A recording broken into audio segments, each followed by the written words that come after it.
Hawks, Hoops, Talk, and Squawk. My response to those comments made by Robert Parrish regarding Michael Jordan when he said MJ can't be the GOAT because he never beat any great teams. Alright, so we're just going to dive straight into this. So first off, lately it's been popular for players of the past, present, to take shots at MJ.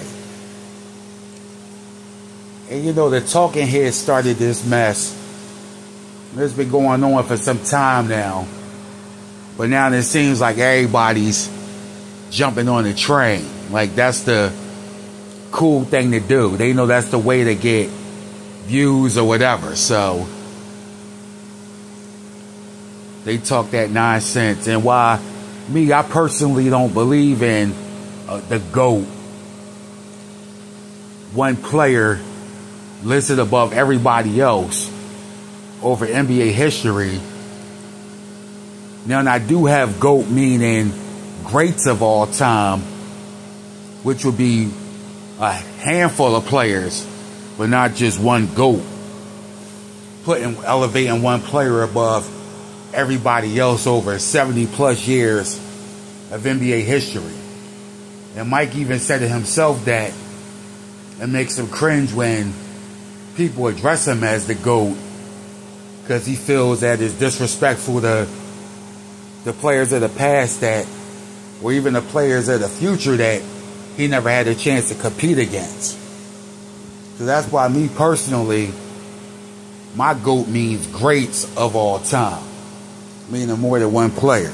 But anyway, Robert Parrish, who we know is an NBA legend, the Celtics legend, won 3 NBA titles with the Boston Celtics, 1981, 1984, and 1986. And then he also won a 4th ring in 1997 with who? Michael Jordan and the Chicago Bulls. Even though he played limited minutes during that time, he was 43, almost 44 years old in 96-97, which was his 21st and final NBA season. Let's see, what did he average on the 97 Bulls? He didn't really play a whole lot. Let's see, he played in 43 games, his age, only starting in 3 games, averaged 9.4 minutes a game and 3.7 points, 2.1 rebounds, and 0.4 blocks. Like, was he even on a playoff roster? Yeah, he was on a playoff roster, appeared in just 2 of the Bulls' 19 postseason games, and averaged 1 point. Which means, like, one of those games, did he even score in one of those games?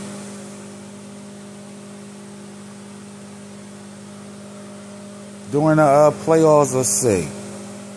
He scored 2 points. So, I mean, while he wasn't a major contributor on that team, you know what I mean, he was still on a playoff roster, and he still nevertheless got a 4th championship ring out of it. Now, in this narrative that Mike and the Bulls never beat any great teams, that's because they were the great team. And had any of those teams beat the Bulls in the finals, then they would have went down as an all-time great team. I mean, that's just common sense. And all this crap about, oh, the Bulls didn't beat the Pistons till they got old. Okay, so you win a championship in 1990, 2nd straight title. So all of a sudden, 12 months later, you're old. Come on. Isaiah Thomas had just turned 30. during the Pistons' 91 postseason run. Joe Dumars was 27. Dennis Rodman had just turned 30. So it's like they cracked me up with that, oh, the Pistons got old. Then they'll try to switch it up and say, well, not so much from an age standpoint, but from a physical standpoint, seeing how the Pistons between 1987 and 91 have reached the Eastern Conference Finals 5 straight years, 5 straight seasons, including reaching the NBA Finals 3 straight years between 1988 and 1990. You know, winning 2 of those 3 finals. So in 91, the Pistons. Like I said, matter of fact, Joe Dumars did turn 28 during that postseason run, but still he's, 3 months younger than Mike? So he was old, but Mike wasn't. And then the same Dennis Rodman that had just turned 30 that they say was old, all of a sudden 5 years later they want to give him credit for the Bulls' second three-peat. When he was 5, 6, and 7 years older during the Bulls' second three-peat than he was in 1991. So he was old in 91, but was a Hall of Fame contributor 5 years later. Like, you can't have it both ways. Like, that's the retardation you deal with some of these so-called hoops fans that'll say anything to fit their weak, whack-ass narrative. So I just find that hilarious. Now back to Parrish. Yeah, sure, the Celtics became a championship team the season that they traded for you. They traded the #1 pick, which ended up being Joe Barry Carroll. You know, he got the nickname Joe Barely Cares because he never lived up to his #1 overall draft pick potential. Now listen, the Celtics won 3 titles in the 80s, but I can nitpick all 3 of those championship seasons, and I have done so in the past, even though Celtic fans like to try to chop my head off whenever I say it, but it is what it is. Facts over feelings, truth over emotions. You call me a conspiracy theorist or a butthurt Sixers fan, which a lot of people try to accuse me of when I say some of those Celtics championships could have been won by the Sixers had whack dynamics not existed when pertaining to Philadelphia sports. But anyway, 1981, the Celtics won the title thanks to the Sixers choking away a 3-1 lead. They led 3-2 going into Game 6 at home. They blew that. That's the game where Bobby Jones had the epic fast break slam dunk on Larry Bird, plus an and one. Sixers choked down the stretch. Celtics wound up winning 90-88. Then went on to win the series and go on to win the championship. Everybody knew that 81 Eastern Conference Finals between Philly and Boston, that the winner of that was going to win this series. Now, the Sixers, that was the second time in history Philly blew a 3-1 lead to the Celtics with a guaranteed championship on the line. But anyway, the Sixers choked, the Celtics capitalized and won. Here we go. 1984. Now, the conspiracies have been out on this for some time now. Just a lot of people are really scared to speak up on it, especially in different groups where you got a bunch of Celtics fans who are like to try to attack you, gang up on you when you state this.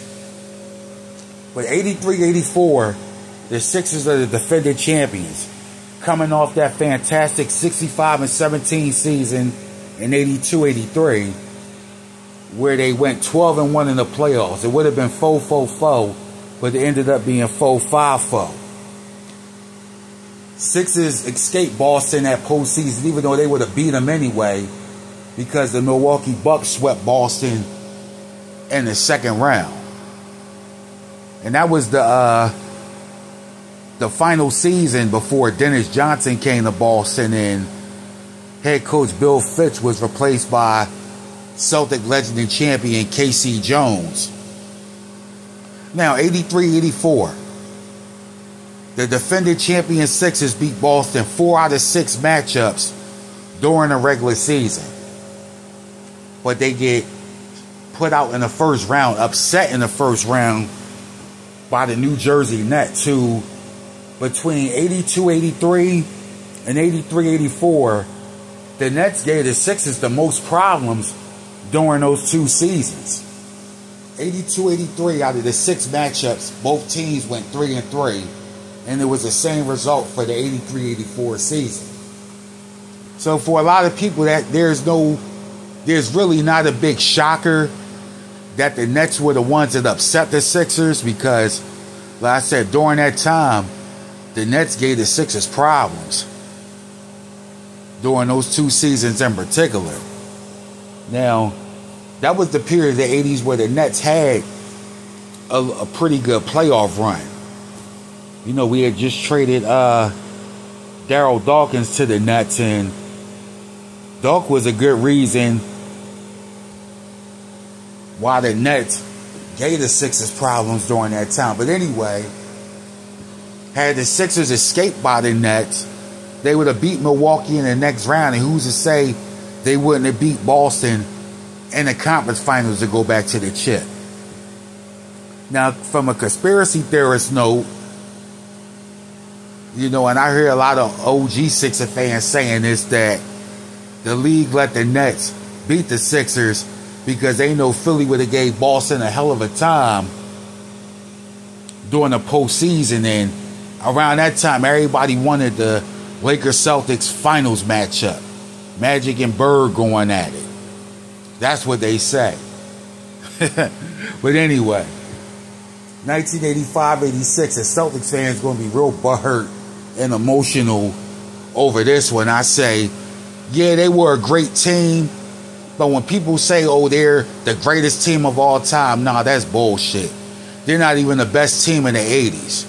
Like, I take the 83 Sixers and the 87 Lakers over them. One of the advantages was they was deep in the front court. You know, you had Bird, McHale, and Parrish as a starter, a healthy Bill Walton off the bench as a 6th man, went on to win the 6th Man of the Year award. But as I've stated before, the 85-86 Sixers, with a healthy Andrew Toney, and if Moses hadn't missed the playoffs with that eye injury, I like the Sixers' chances in the series against that Boston team. Cheeks, Toney, Doc, Barkley, who was a sophomore that season and should have been an all-star, but they chose Buck Williams instead. With Chuck averaged 20 and 12 that year in his second season, but Philly already had Doc, Moses, and Mo Cheeks in the All-Star game. They could have put a 4th Sixer in there. But anyway, that 86 Sixers team, healthy, I'd take them against anybody during that time. Now back to Parrish saying Mike didn't beat no great teams. What great teams did the Celtics beat during the 80s? You could say, okay, they beat the Lakers in 84. That Laker team, you know what I mean, was a great team. They only won 54 games during the regular season. That doesn't really constitute a great team. When you say a great team, you're talking about usually a team that wins 60-plus games and breezes through the playoffs. That's usually, when they say a great team, that's usually what they mean. The Lakers doing 83-84, 54-28. Yeah, they was first place in the West. let's see, they swept the first round. They swept Kansas City 3-0. They won the semifinals against the Dallas Mavericks 4-1. Then in the conference finals, they beat the Phoenix Suns 4-2. We're going to check out the West. The 84 Phoenix Suns only won 41 games, yet they reached the conference finals. In the West that year, Lakers were the first seed with 54 wins. Portland won 48. The Lakers were the only team in the West to win 50-plus games. The teams they beat: Kansas City 38-44, Dallas 43-39, Phoenix 41-41. So people will be like, well, the 84 Celtics beat the Lakers, but what all-time great teams did they beat? When they ran into an all-time great team in the 87 Lakers, they lost. Now, you know, cats will be like, well, Kevin McHale was only playing on 1 foot and Bill Walton was hurt and blah, blah, blah. People always use the injury excuse when they lose. You know what I mean? But the same guy Parrish is talking about, MJ, during the 98 Bulls run, Scottie Pippen only played in 44 games. That game 6 where Mike scored 45 out of the team's 87 points carried that team on his back. So that's what I mean. So the Utah Jazz, both years they lost to the Bulls in 97 and 98, won 64 and 62 games respectively. During the playoffs, on their way to the finals in 97, they beat a great Houston Rockets team, Hakeem, Barkley, and Drexler. Now, granted, they were all past their prime, but that was still a great Rockets team. The next year, they beat the same Rockets team in the first round. Yeah, I can use the injury excuse too. That 98 Rockets team was beat up. Then in the second round, they beat the San Antonio Spurs with a rookie sensation, Tim Duncan, rookie phenom, David Robinson, who was still in his prime. Then in the conference finals, this same Utah team that everybody likes to poke fun of and say, oh, they were trash, this, that, and the third, again trying to fit their weak, whack-ass narrative, swept Kobe, Shaq, and the Lakers. A team that just 2 years later will win their first of 3 straight titles. But yet people say that Utah team was garbage. Hey, Utah had to win any of those 2 series against the Bulls, people will be talking about that Utah team as a great team. The Seattle team in 96, 64-18. Defensive Player of the Year, Gary Payton. To me, outside of the 79 Supersonics championship team, the 96 team is their best team in franchise history. Then they did post the best record in franchise history. In the Western Conference Finals, they went 4-3 against the same Utah team that would reach the finals the following 2 years. In the second round, they swept the defending back-to-back NBA champion Houston Rockets. But yet, Jordan haters will say, oh, that Sonics team was trash. Had the Sonics had to somehow beat the Bulls to win the title, people will be talking about them as an all-time great team. The 93 Phoenix Suns, led by MVP Charles Barkley. By the way, Kevin Johnson should be a Hall of Famer. Because Parrish stated, oh, that Suns team only had 1 Hall of Famer. Well, it should be 2, but supposedly politics has played a role in Kevin Johnson not being a Hall of Famer when you have lesser players that made the Hall of Fame. KJ should definitely be in there.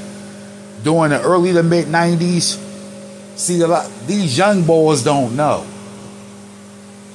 Like back in the early 90s, even before Sir Charles went to Phoenix, Kevin Johnson was one of the best point guards in the league. You know, but And for these young bucks, there's no excuse for them not to study and research history. But anyway, had Seattle won, well, my bad, had Phoenix had a won, somehow beat the Bulls, people would be talking about them as an all-time great team. Same with the 92 Portland Trail Blazers. Mike took it to Clyde that series. Remember, heading into that series, people was comparing the two and then saying Clyde was a better three-point shooter. Mike went out there in game one and showed him with those 6 3-pointers, which at that time was the NBA Finals record. Had Portland had to somehow won that series, despite winning only 57 games during the regular season. People will be calling them an all-time great team. And you could say the same for the 91 Lakers had they somehow beat the Bulls. So each of the Bulls 6 championship teams, had they would have lost any of those titles, people would be regarding the other team as an all-time great team. Robert Parrish, you're an NBA great. You know what I mean? Definitely a Celtics legend. I would say outside of Russell and Dave Cowens, I would say you're the 3rd best center in Celtics history. But come on, bruh. Like I get that the older generations want to be regarded and remembered as the superior generations, but saying all this about Mike, I guess you still butthurt over that 63 points he put up on y'all in 86. Talking about Mike ain't never beat no great teams. Did you really expect a 23-year-old Michael Jordan coming back from missing 64 games with a broken foot? You really expected him to lead that team past y'all, and y'all one of the greatest teams of all time? Not the greatest, but I'll put him in the top 10 as one of the 10 greatest teams in history when you're talking regular season and playoffs. Because during that playoff run, they went 15-3. I think the only loss in the East was to the Atlanta Hawks in the second round. Then they lost 2 games to the Rockets in the finals. Come on, they ain't never beat no great teams. Before the Bulls started winning, the only all-time great teams they went up against was your Celtics team, which had 5 damn Hall of Famers and a Hall of Fame player coaching y'all. Then the 89 Pistons, who went 15-2 during their 89 championship run. And guess who those 2 losses was to? Yeah, you guessed it. Michael Jordan and the Chicago Bulls. A team that only won 47 games during the regular season, upset the top-seeded Cleveland Cavaliers in the first round when Mike hit the shot over Craig Elo. Remind you, the Cavs that beat the Bulls 6 out of all 6 times throughout the 6 matchups during the 88-89 season. Then they went on to beat the Atlantic Division winning New York Knicks. So that Bulls team were underdogs in each of the first 2 rounds and won. They handed the Pistons their only 2 losses of the 89 postseason. So all that crap about, oh, Mike ain't never beat no great teams. Each of those teams he played in the finals, had they won the finals, they would have been a great team. People need to just use common sense to take heed that the Bulls were the team to beat in the 90s. They were a dynasty for a reason. And all that hyping up Scottie Pippen to make him look like prime Dr. J, and talking about, oh, Dennis Rodman's the reason for the 3-peat wet, when yet he was old in 1991.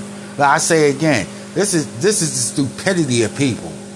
He was old in 91, just turning 30, but at 35, 36, and 37, he was the reason for that second 3-peat. Like, man, you can't make this shit up. If Robert Parrish doesn't think Mike is the GOAT, it's fine. I don't believe in just one GOAT. Like I said, I have greats of all time. And guess Michael Jordan, along with Wilt Chamberlain, is on my greats of all time list. I'll use another video to round out my greats of all time. But anyway, I'm trying to think, did I miss anything? That just about covered it. Like I said again, for each of Parrish and the Celtics, 3 titles in the 80s, you could easily say that had the Sixers not have choked in 81, Celtics wouldn't have won that. You know what I mean? If the Sixers had escaped the Nets in 84, Celtics might not have won. Because like I said, the 84 Sixers, I don't know. I mean, we'll never know because they went out in the first round. But the 84 Sixers against the 84 Celtics, even though you can't compare regular season to the playoffs, I would still like Philly's chances. 86, a healthy Sixers team with a healthy Andrew, Tony, and Moses in the playoffs against the Celtics. I still like their chances, but that's all what if, coulda, woulda, shoulda. The Celtics won, they got their 3 titles. It is what it is, but bruh, like all this talking shit about MJ never beat no great teams, like that's the thing to do now, is to talk down on the Bulls. Because they went 6-0 in the finals, never played a game 7. So now they make up all these excuses to try to diminish that 90s dynasty run by saying, oh, the league and the competition was watered down. He wouldn't have won without Scotty. Einstein's. Nobody wins without a great team.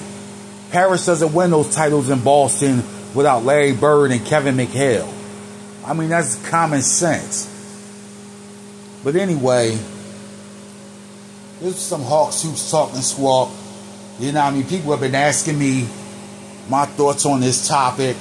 And I remember Robert Parrish said this before. He might have said this a couple years ago or so, but either he said it again or it just resurfaced. I don't know, but I told people I would do a little video on it, so there you go. Like and share the video, subscribe to the channel, stay tuned for more content. Hawk out.